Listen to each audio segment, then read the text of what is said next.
Всем привет! В этом видеоуроке мы с вами научимся вязать вот такой вот самый летний шопер, как я его назвала. Я его буду вязать из принтованной пряжи. Сейчас я покажу, что это за пряжа.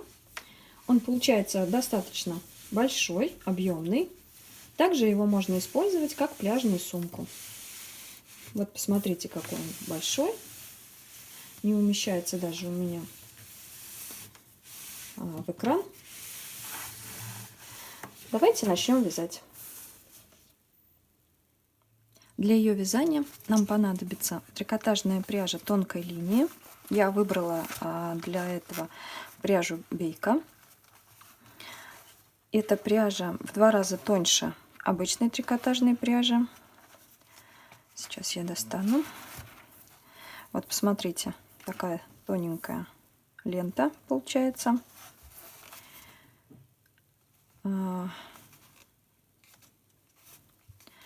Вот ширина ленты 15 миллиметров, то есть она получается в 2 раза тоньше обычной трикотажной пряжи. Таких моточков нам понадобится 3 или 4 штучки, в зависимости от того, какого размера сумку вы задумали себе связать. Также нам понадобится крючок номер 5 или номер 6, в зависимости от вашей индивидуальной плотности вязания. Тонкий крючок, либо трикотажная игла, для того, чтобы в конце прятать кончики и пришить ручки. Ручки я выбрала вот такие вот, пришивные. Вы можете выбрать любые, которые вам понравятся. Также нам понадобится маркер для вязания и ножницы. Давайте приступим. Я буду вязать крючком номер 5. Для начала нам нужно набрать цепочку из воздушных петель. Опять же, количество петель, которые вы будете набирать, зависит от того, какого размера сумку вы хотите связать. Первую петельку можно делать по-разному. Можно ее сделать, просто завязав узелок вот таким вот образом. Можно, расположив нитку, как при вязании на спицах, вот таким образом, также сделать первую петельку, завязав узелок. Вот таким образом. И набираем воздушные петли в количестве, которое нам необходимо.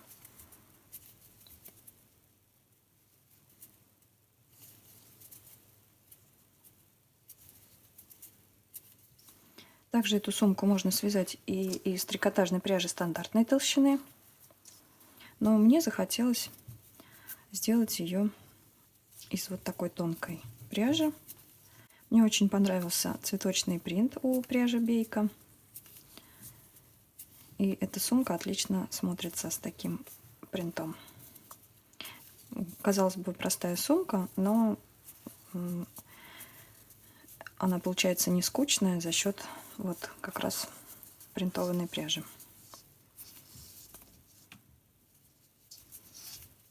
Я набрала 30 петель в длину.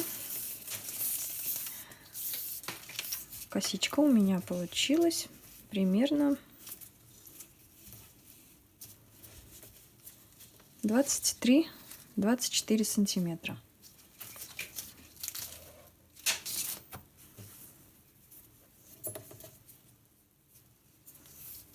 Сделаю еще одну петлю подъема и начну вязать первый ряд. Эту сумку мы будем вязать по спирали. Первый ряд, для того, чтобы у нас не получилось на дне дырочки, мы будем вязать вот таким вот образом. Переворачиваем нашу косичку обратной стороной к себе и начинаем вязать вот за эти вот перемычки, которые у нас образовались сзади наших косичек. Вводим крючок в перемычку и делаем первый столбик без накида. Дальше в следующую перемычку и снова столбик без накида. И так вяжем до конца ряда.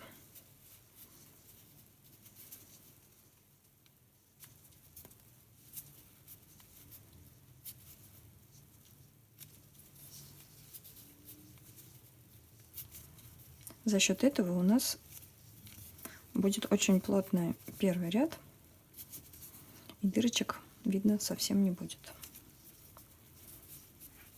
Я заканчиваю обвязывать наши воздушные петли с одной стороны. У меня осталась последняя петелька, и в эту петельку я провяжу 3 столбика без накида, для того, чтобы нам развернуться и обвязывать наши воздушные петли уже с другой стороны. Провязываю 1, сюда же 2 и 3. Вот мы повернули. Теперь вот эту вот ниточку, которая у нас осталась, наш хвостик, в самом начале оставшийся, мы его будем прятать. То есть ввязывать по этой стороне. Начинаем вязать снова столбики без накида в каждую петельку.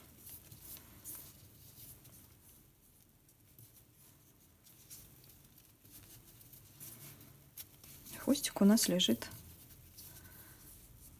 на косичке из воздушных петель, мы его ввязываем.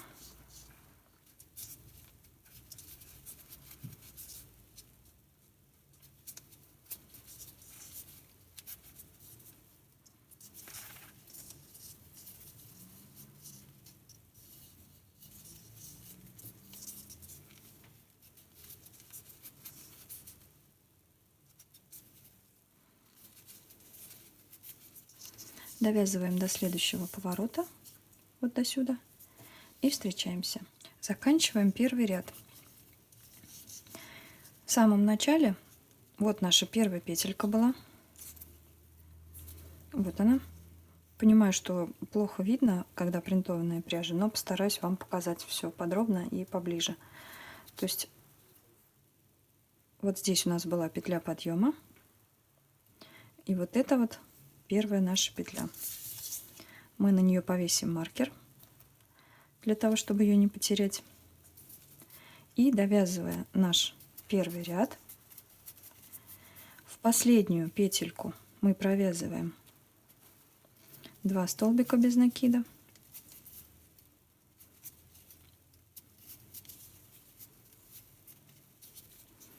Далее снимаем маркер с первой петли первого ряда.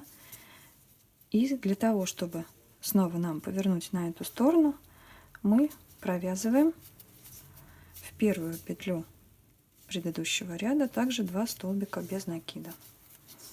И на первую петельку, вот она у нас, мы провязали 2, и вот первая петелька, мы снова вешаем маркер. Как я уже сказала, сумочку мы будем вязать по спирали, поэтому нам необходимо каждый раз отмечать первую петельку маркером. Сумку я буду вязать обычными столбиками без накида. Какой-либо узор на этой сумке при использовании принтованной пряжи будет незаметен. Поэтому я выбрала обычные столбики без накида. Вязать мы их будем за обе стенки петли. Вот таким вот образом. Не делая петель подъема, так как мы вяжем по спирали. Начинаем вязать второй ряд.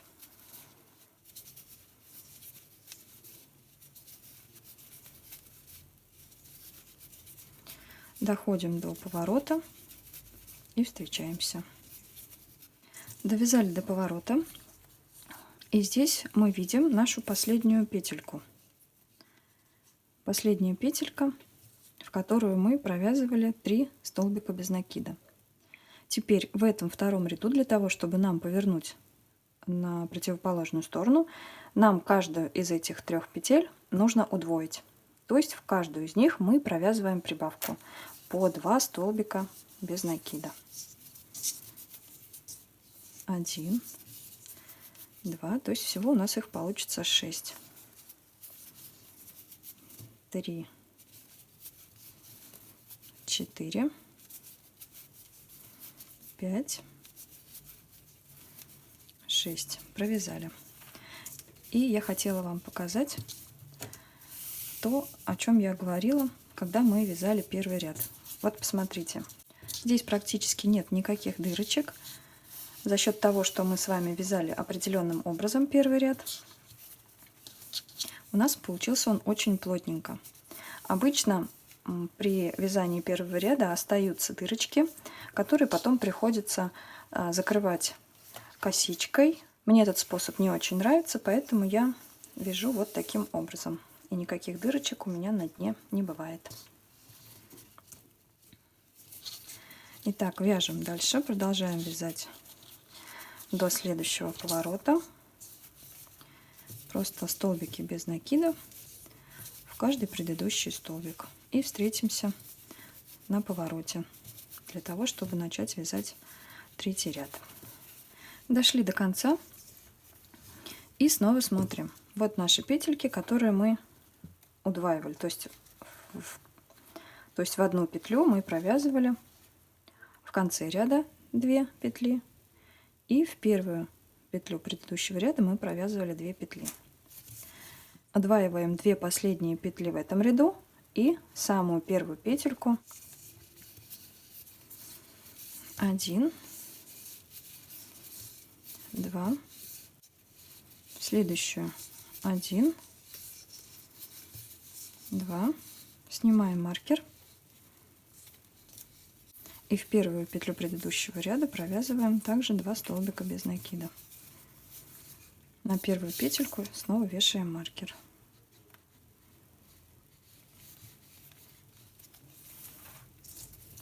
Дальше вяжем третий ряд до поворота.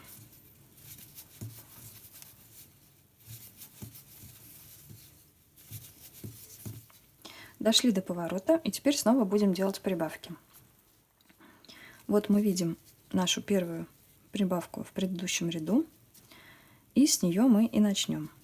В третьем ряду мы уже будем чередовать прибавку с одной одиночной петелькой.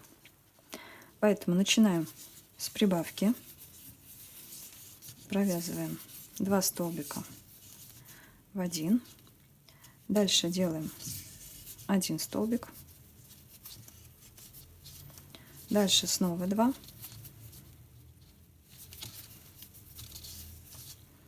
1, 2 и 1. Вот мы сделали 3 прибавки. Вот она первая, вторая и третья. Дальше вяжем до следующего поворота без прибавок все столбики без накида. Дошли до следующих прибавок.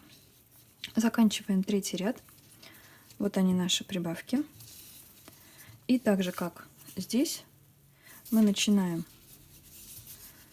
с прибавки. Провязываем 2 столбика без накида в предыдущий столбик. Дальше чередуем, провязываем 1 столбик. В следующую петлю провязываем 2 столбика без накида. Дальше одиночную петельку. Снимаем маркер, провязываем прибавку 2 столбика без накида в одну петлю и заканчиваем одиночной петлей. На первую петельку вешаем маркер. Таким образом мы начали 4-й ряд и довязываем его до следующего поворота. Дошли до поворота, видим нашу первую прибавку. В 4-м ряду мы должны уже провязывать прибавку, чередуя с 2 одиночными петлями.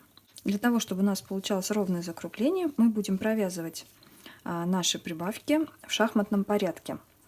То есть, когда у нас в ряду между прибавками четное количество петель, мы это четное количество делим на 2 и в самом начале ряда эту половинку провязываем. То есть у нас сейчас в четвертом ряду должно быть 2 одиночные петли между прибавками. Мы делим на 2, получается 1, и провязываем 1 столбик без накида. Дальше делаем прибавку, 2 столбика без накида в одну петлю. И уже дальше 2 одиночные петли.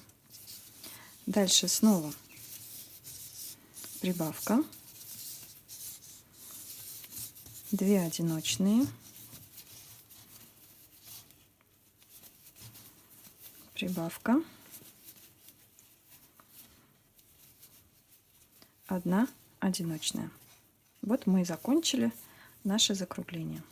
Начали с одной одиночной петельки и закончили одной одиночной петелькой. Дальше вяжем до следующего закругления. Там будем делать то же самое.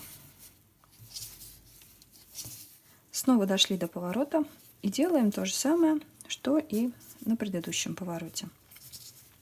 Сначала провязываем одиночную петельку, далее прибавку, дальше снова одиночную, еще одну одиночную, прибавку, одиночную петельку, снимаем маркер, одиночную, надеваем маркер, прибавку и одиночную петельку. Проверяем. 3 прибавки у нас должно быть 1, 2, 3. Между ними по 2 одиночные петельки. И тем самым мы начинаем 5-й ряд.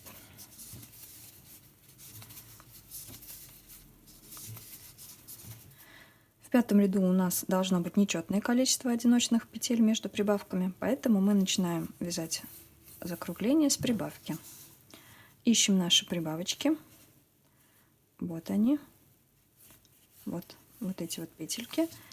И сюда вяжем прибавку. Дальше 3 одиночных петли. Снова прибавка.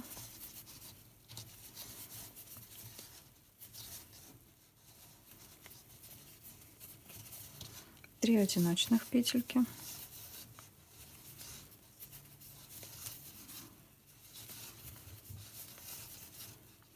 Прибавка.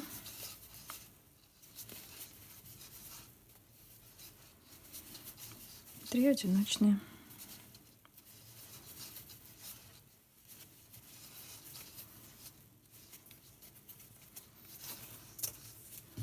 И довязываем до конца этот ряд.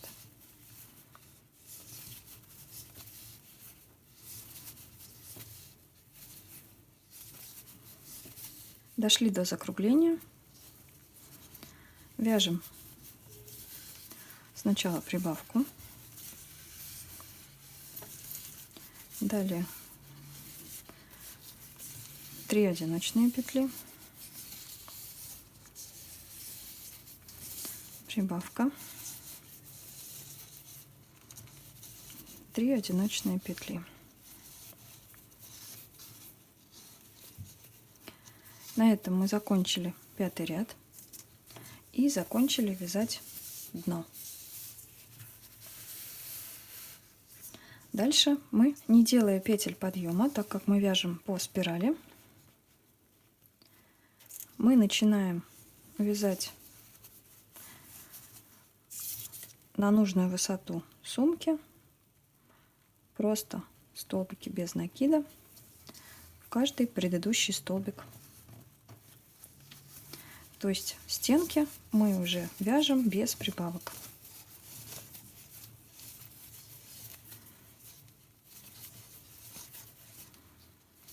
Вот таким образом провязываем ряд за рядом на нужную высоту сумки.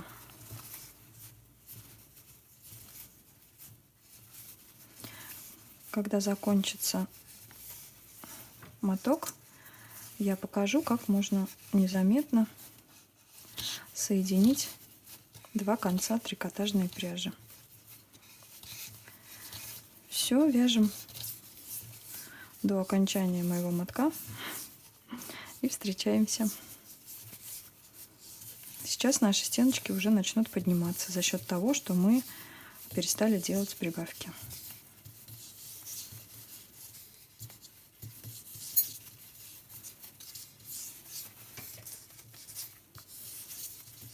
Не забываем в начале каждого ряда на первую петельку ставить маркер. Потом в конце нам это пригодится для того, чтобы закончить наше вязание, аккуратно закончить вязать нашу сумку.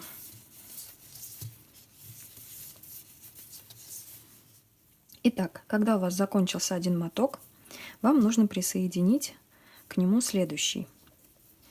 Для этого нам понадобится обычная игла и нитки в тон пряжи. Вдеваем нитку в иголку, берем два наших конца и складываем их друг к другу. Вот так. Дальше мы должны прошить наши кончики, то есть сшить их вместе по диагонали. Вот здесь. Здесь мы прокладываем шовчик.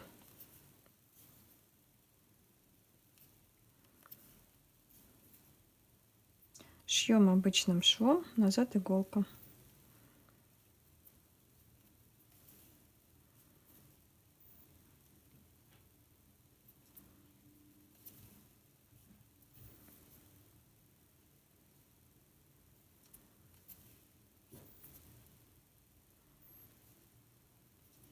От уголка к уголку, получается, мы прошиваем.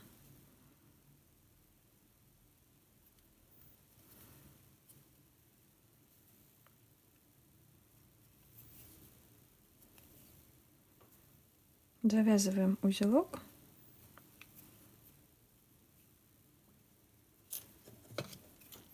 Отрезаем нитку. И теперь вот этот уголок, который у нас получился, на расстоянии примерно миллиметра полтора от шва, мы должны отрезать.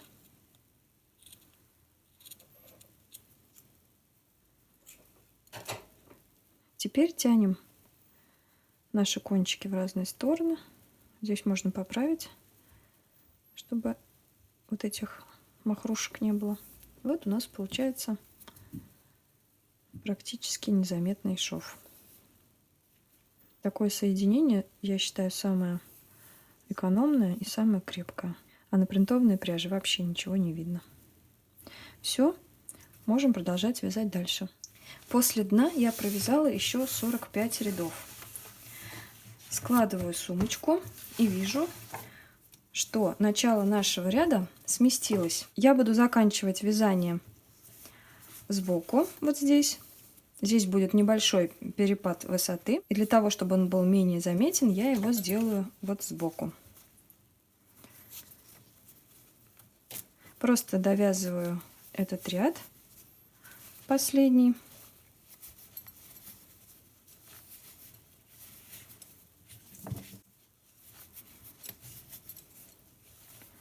Дохожу до боковой части. И теперь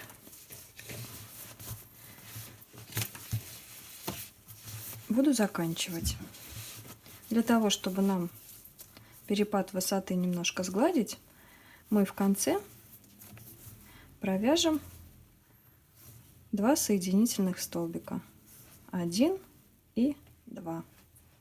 То есть мы захватываем рабочую нить и сразу же протягиваем ее через петельку на крючке.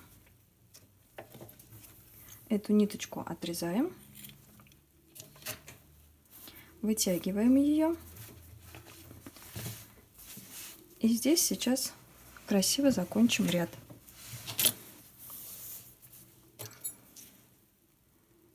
Удобнее всего это делать с помощью иглы, но можно сделать и крючком. Заводим иглу под следующую петельку. Дальше ниточку кладем сверху, как бы формируя косичку, следующую петлю косички.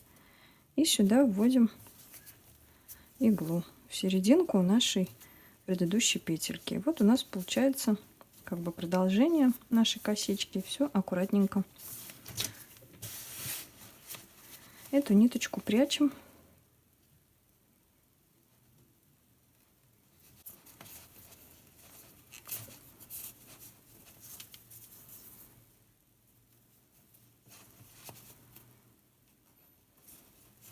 В разных направлениях ее старайтесь протаскивать сквозь петли, для того, чтобы получилось все крепко.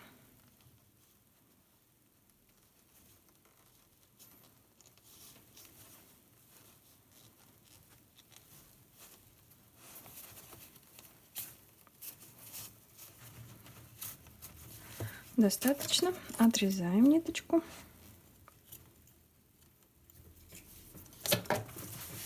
Смотрим, что у нас получается. Практически незаметный перепад высоты. И давайте сейчас измерим. Вся сумка у меня не помещается на экране, но я сейчас вам измерю и скажу, какие размеры у меня получились. В ширину сумка получается 40 сантиметров, и в длину, без ручек пока мы измеряем, 42 сантиметра. И на этот размер сумки у меня ушло 4 моточка. Вот такой вот небольшой клубочек остался. Сейчас нам осталось пришить ручки. Я взяла для сумки вот такие пришивные ручки. Здесь вот так много дырочек. Отметим место примерное, где эти ручки у нас будут располагаться. И будем пришивать с помощью иглы.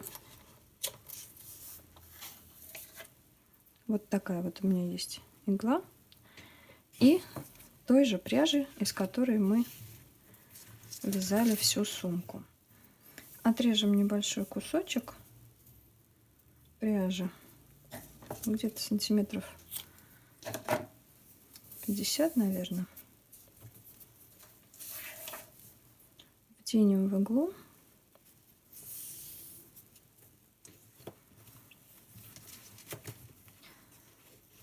И начнем пришивать. Сначала пришьем с одной стороны, потом с другой. Ну, примерно вот так, наверное. Это должно быть. То есть будем шить насквозь. Потом в конце кончики закрепим. Немножко толстовата игла.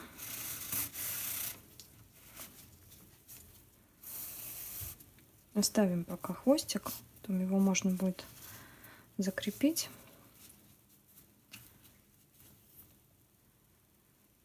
Прошиваем насквозь, стараясь на изнанке тоже все делать аккуратно. Здесь так, а по вот этим дырочкам я хочу сделать крест-накрест швы. Мне кажется, так будет красивее выглядеть.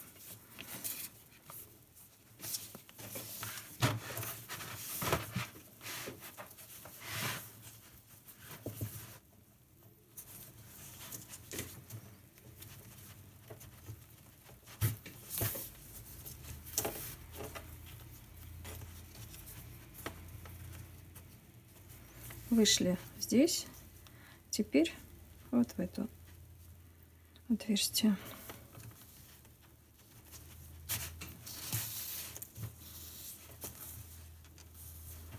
И делаем крест-накрест.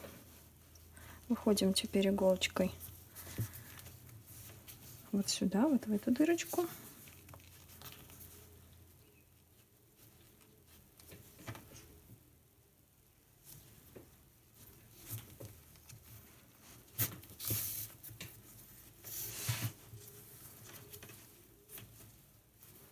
И формируем крестик.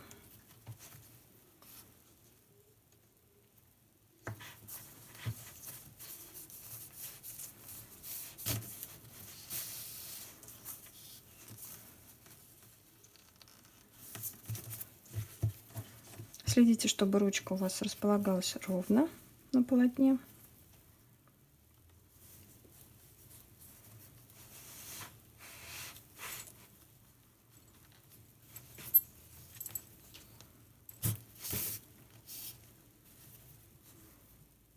И следите, чтобы крестики у вас тоже были одинаковые.